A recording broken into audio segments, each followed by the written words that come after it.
Thank you very much کہ آپ نے پھر یہ بریفنگ کے لیے بلایا ہے. اگرچہ ہم ڈرتے ہیں کہ مشکل سوال کرنے سے کہ اگلی دفعہ بلیک لسٹ میں آ جاتے ہیں. بہرحال دین آپ کا شکریہ.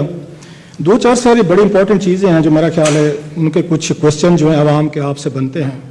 آپ کی بڑی اچھی پالیسی تھی جب چائنا کے حوالے سے آپ پہ بڑا دباؤ تھا. پاکستانی چائنا میں تھے اور اسٹوڈنٹس سے اور پیرنٹس کا بھی ایک ان کی جینوئن کنسرن تھی. اور مجھے یاد ہے ہم لوگوں نے بھی آپ کے اس فیصلے کا دفاع کیا. بہت سارے پیرنٹس نے ہمارے ساتھ وہ آپ کہہ سکتے تنقید بھی کی کہ آپ حکومت کے ساتھ مل گئے ہیں اور یہ ہے تو آپ ہمارے بچوں کی فکر نہیں کر رہے. لیکن ہمارا خیال ہے آپ کو وہ فیصلہ ٹھیک تھا کہ اس وقت جس طرح پاکستان کو خطرات تھے تو بہتر ہے کہ روکا جائے وہاں سے.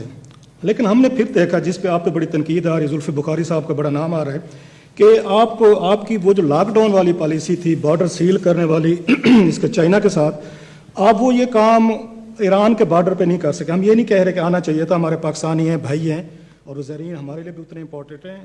اور اس کے بعد جو پرٹیکولرلی آپ کو کرنا چاہیے تھا, قم جو شہر ہے ایران کا, وہیں پہ سب سے زیادہ یہ شروع ہوا اور وہاں پہ وائرس آیا اور سارے پاکستانی وہیں سے آ رہے تھے. تو اب آپ کی جو تنقید آ رہی ہے کہ آپ جو ہیں آپ نے اس بارڈر پہ شاید آپ نے لاک ڈاؤن یا اس کو اس طرح سیل نہیں کیا, زیرو ٹالرنس پہ نہیں گئے جو کہ آپ نے اس پہ چائنا پہ گئے تھے. ایک چیز. اور دوسری سر جو آپ نے اس دن بھی اپنے اس میں تقریر میں کہا کہ 15 جنوری سے آپ کو پتہ تھا, 2 مہینے ہو گئے ہیں, ہمیں اس 2 مہینے میں کہیں پہ کوئی حکومت کی کوئی تیاری نظر نہیں آئی, کوئی ایمرجنسی سٹیپس نظر نہیں آئے, کہیں پہ کوئی ہلچل نظر نہیں آئی. اور ہم انتظار کرتے رہے جب تک پوری دنیا جو ہے خدا نہ خاصا وہ لاک ڈاؤن پہ جائے گی, وہ کرفیو پہ جائے گی, وہ سپلائیز پہ جائے گی, ہم پھر ہی کریں گے. تو وہ جو 2 مہینے تھے ود ڈیو اپالوجی, ہمیں لگا کہ شاید آپ میڈیا پہ ناراض تھے, آپ میڈیا کے خلاف یہ قوانین بناتے رہے, آپ کے کیبنٹ کے ہر ایجنڈے میں یہی رہا. میں تھوڑا سا کامنٹ کرنے کی میں اجازت دے دیں, پرائم منسٹر سنتے ہوتے ہیں, وہ پہلے بھی سنتے تھے, آپ بھی بڑا سنتے ہیں. تو میڈیا کو ٹائٹ کرنے کے لیے لاز لائے گئے. اس کے بعد میر شکیل الرحمان صاحب کو ہم نے دیکھا کہ وہ بھی آپ کے ذہن میں تھا کہ ہم نے ان کو گرفتار کرنا ہے. ان حالات میں ان کو بھی کیا گیا. ڈاکٹر دانش کا آ رہا ہے کہ ان کا پروگرام جو ہے آپ کی حکومت نے بند کروایا ہے اگین زلفی بخاری صاحب کے حوالے سے. تو یہ سارے بہت ساری کنسرنز ہیں لوگوں کی کہ جب پورا ملک اس میں کرائسس میں ہے, میں جواب دیتا ہوں. یہ اس میں ہے, آپ کی ایک میڈیا کے ساتھ لڑائی ہے, آپ کی سیاستدانوں کی تو چلو وہ جینون ہے, وہ بنتی ہے.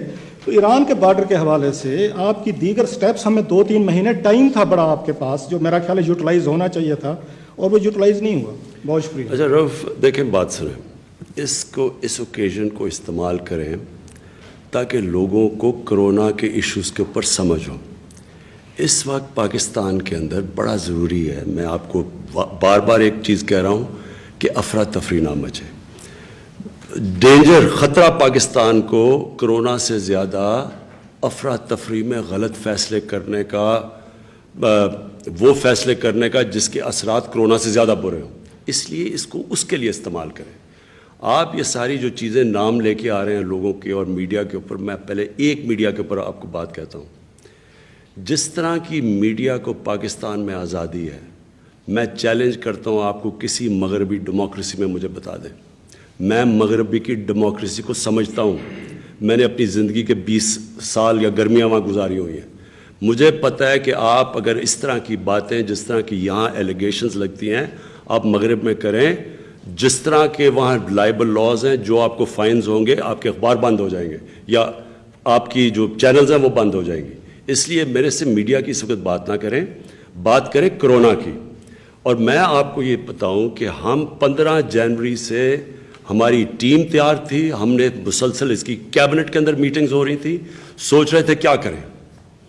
اور آج اگر آپ یہ دیکھنا چاہتے ہیں تو یہ دیکھ لیں کہ پہلا کیس اٹلی کے اندر آیا تھا 7 یا 8 فروری کو.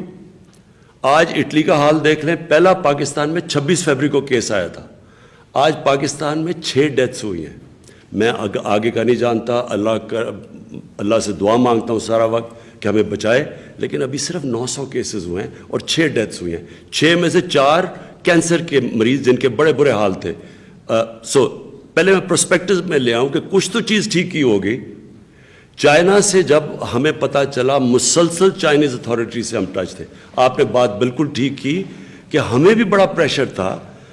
ہمارے بھی اگر بچے کہیں باہر ہوں, جس طرح وہ ووہان پروونس میں تھے, ہمارے لیے بڑا مشکل تھا. ہر روز وہ آج کل تو اپنے موبائل فون کے اوپر آپ کوئی بھی ویڈیو ڈال سکتے ہیں اور وہ آپ درد بھری کہ ماں باپ رو رہے ہیں, بچوں کا برا حال ہے.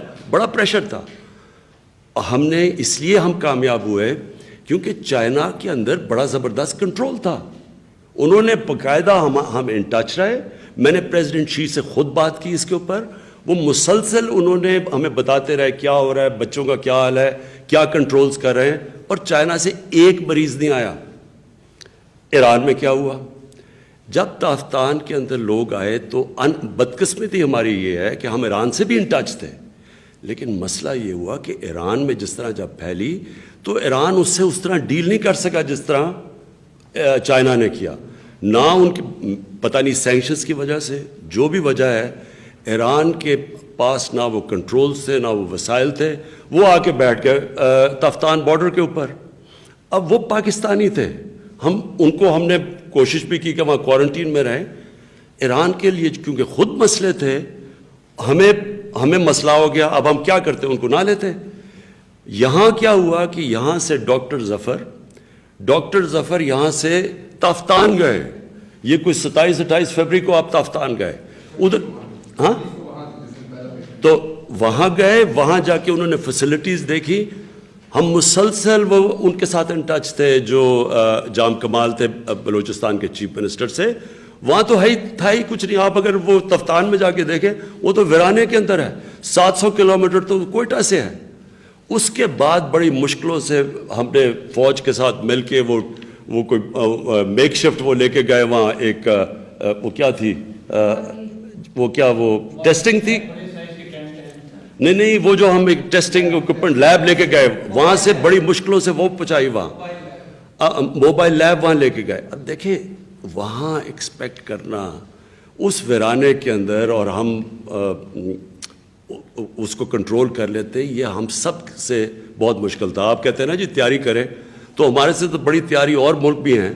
تو پاکستان نے تو جو ہمارے وسائل تھے اس کے بیچ میں, اگر آج اللہ کا کرم ہے, میں یہ نہیں کہہ رہا آگے کیا ہوگا, لیکن اگر آج پہلے کیس سے اور آج تک اگر ہمارے 900 ہیں, اور انشاءاللہ اگر ہم کامیاب ہو گئے تو ہم تو باقی دنیا سے بہت بہتر ہیں.